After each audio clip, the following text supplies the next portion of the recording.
Hello everyone, and for today we have Remnant from the Ashes. So the settings are relatively simple here. Everything is maxed out except motion blur is off. And FOV is at default. So for this one I'm going to use 3 sections.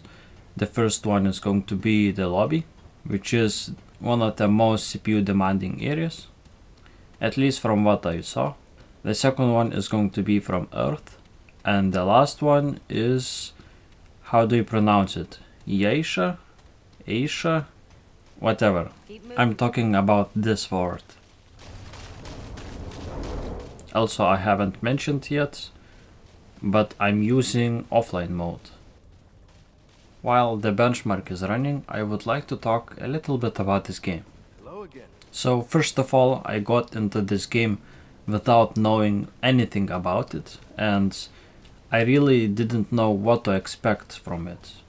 So at first it was really good experience, I have to say, and it was relatively easy, and I enjoyed the game so far. In the second, maybe a third hour or so of gameplay, I got into the first boss, which is Gorefist, and I was not ready for difficulty spike. Also, please ignore my random healing. It's been a while since the last time I played this game, and other games do not have this thing that only with scroll wheels you can change your guns. Neither Q, neither numbers on your keyboard changes your guns. So yeah, getting back used to it is definitely a challenge. By the way, I played this game in offline and solo mode, so I'm not entirely sure how it's with teammates, so I'm only speaking about solo mode. So for the first 2 hours or so, I had really good time and the game was relatively simple, but in the third hour or so I got into the first boss fight, and I was not ready for a difficulty spike. The boss was Gorefist, and it's not like the boss itself was difficult, but its ads that was the most annoying. They are like self-destructing mushrooms or something like that, and dealing with them was the most difficult challenge. It wasn't the boss itself, but those ads were super annoying. I even went to Reddit for some tips, and eventually with maybe 10 attempts or 7 or whatever, I managed to beat him. It definitely took some practice, and I don't know, it wasn't a pleasant experience for me at least. Now, for the most part later in the game, most levels were reasonable. Of course, there were a few annoying boss fights as well, but nothing came close to the final boss fight. And I'll try to explain why. The first stage of the final boss was actually pretty good, but the most issues that I had was the second stage and how cryptic it was.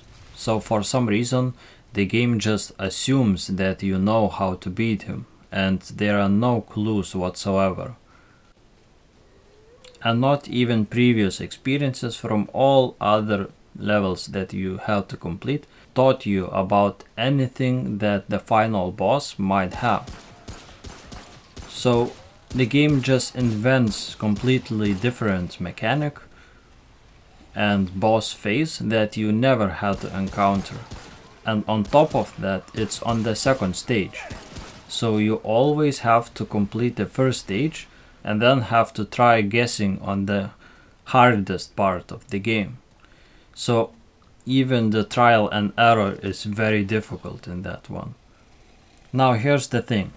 If you know how to complete it, it's not really that difficult. It's the way that you have to guess in the final stage of the boss. And it's just, at least in my opinion, lazy boss design. Now, the strongest point of this game is the gameplay and the whole combat mechanic. So I don't think you are going to play this for the story. You're going to play this game because it's fun.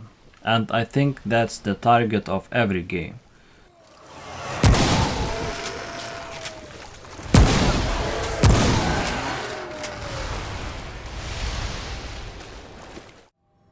Now, as I previously mentioned a bit, the story in this game is very minimalistic.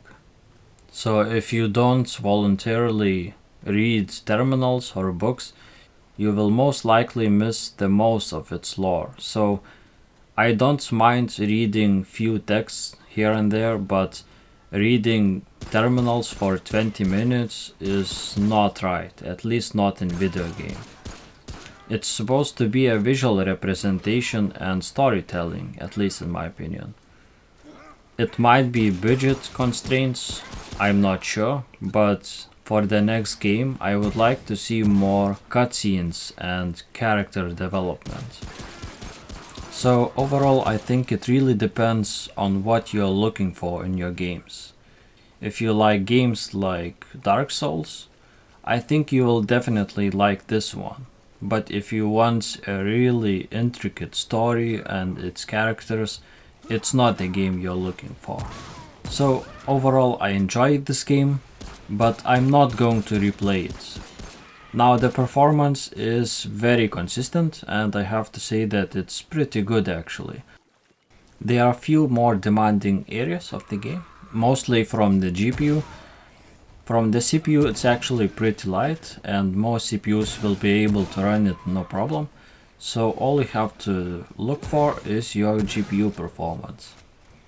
So I think I'm done with my commentary. As always, thank you very much for watching and see you next time. Bye bye for now.